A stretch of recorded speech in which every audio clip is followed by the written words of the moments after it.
Hello mga ka-sisters, dahil sa El Nino nga at hirap kami sa tubig sa taas, andito kami ni Hana at ni Aya maglalaba sa bahay ni Nanay. Ito yung bahay ni Nanay na talaga namang lumang-luma na.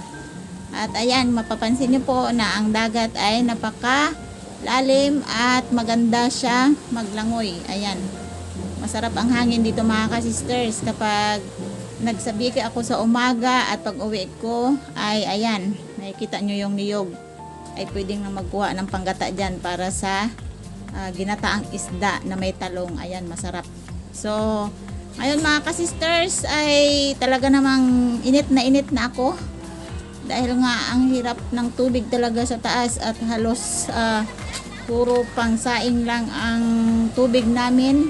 Pero pagdating sa ligo at paglalaba ay dito kami sa baba lumiligo. At ayan, hindi ako makatiis ay talaga namang ako'y napapalangoy dahil talagang maganda ang dagat at mainit ang panahon. So masarap lumangoy sa dagat.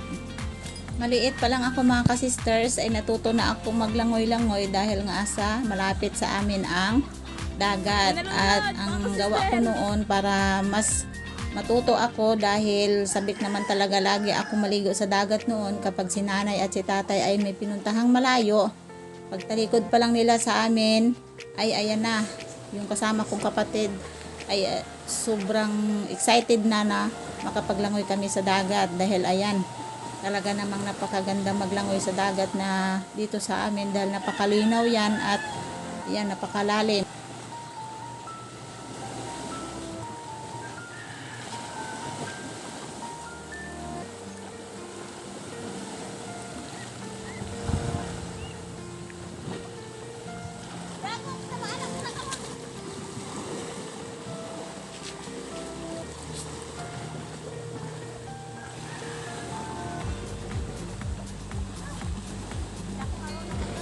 Tama na? Hindi nga ako mga ka-sisters nagtagal sa paglangoy dahil naisip ko nga na ang aking labahan ay nakahintay sa akin at kailangan ko siyang labahan at banlawan agad ito at maiwashing dahil ang gusto ko ay bago pagdating ng tanghali ay kailangang matuyo na at bago dalhin sa taas doon sa bahay namin ay kailangang tuyong-tuyo na siya dahil pag dinala namin na basa ay napakahirap sa bitbitin. Ito nga palang si Hana ay mas nauna siyang naglaba kaysa sa akin at dito sa amin tatlo mga ka-sisters ay kanya-kanya kami maglaba ng damit. Si Aya ay naglalaba din ng kanya at sa akin ganun din. Kaya kung minsan ayan, pag sobrang dami na ang labahan ko ay pinapatulong ko itong dalawang laba para kahit papaano ay hindi naman masyadong maghahol tayo sa gawaing bahay dahil mas marami ang ginagawa natin sa bahay. Ito nga pala at hindi lang kami ang naligo dito sa dagat kundi yung mga ibang bata din dito sa kapitbahay ng bahay ni Lula Mercy ay ayan, maraming naliligo at araw-araw na lang talaga yan sila naliligo dito sa dagat dahil nga talagang nakakainggan yung maglangoy sa dagat dahil napakainit naman talaga at kailangan na sa sobrang init ay makapaglangoy naman o mabasa ang katawan dahil talagang hindi ka mapakali sa sobrang init ng katawan. At ito nga pala si Aya at si Hana ay ayan, maliligo din sila sa dagat pero nauna na silang maglaba.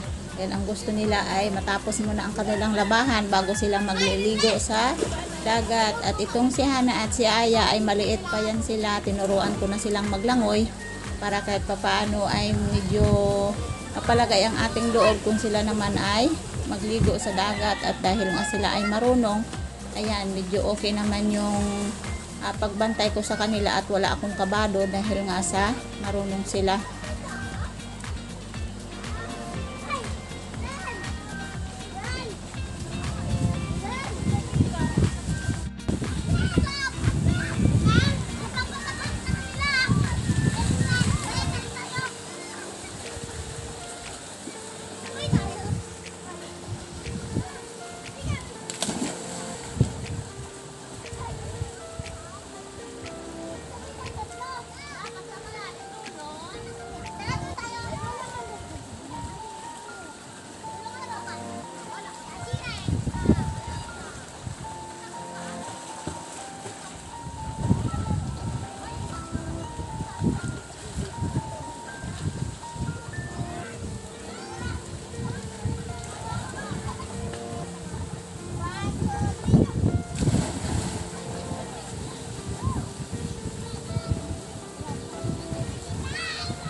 sige, sige, Dan. Terus lo karo kagbirahon.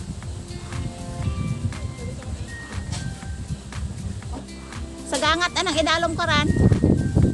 Dan. Ha? Hindi. Ay, kung maabot mo lang na o, Dan. Sige pa.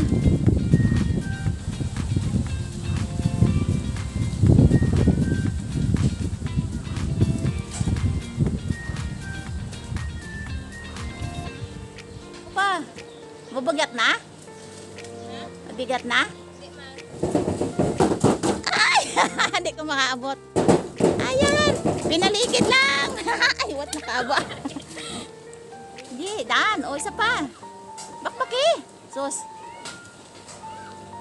Diyo, ayan ka sa dulo, oh. Gusto mo baga magsinilas lang? Banda sa may taas-taas pa. Ay ma, yung tawag kay ate. Gaggers. Istorbo! Ay, sus ko po. Ay may huli ka rin sa wakas. Abaw, Gi, birha nga, birha.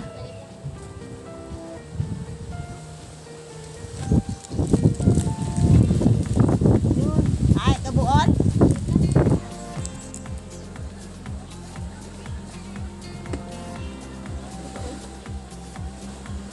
Susunod ako.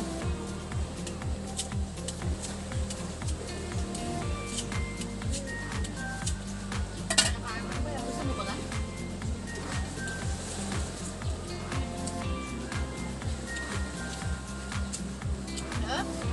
Ano ba? Ano siya?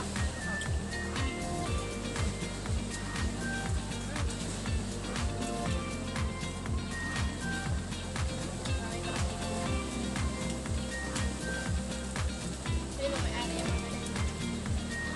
Wala.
Thank you. Kung hanay mo kalimba.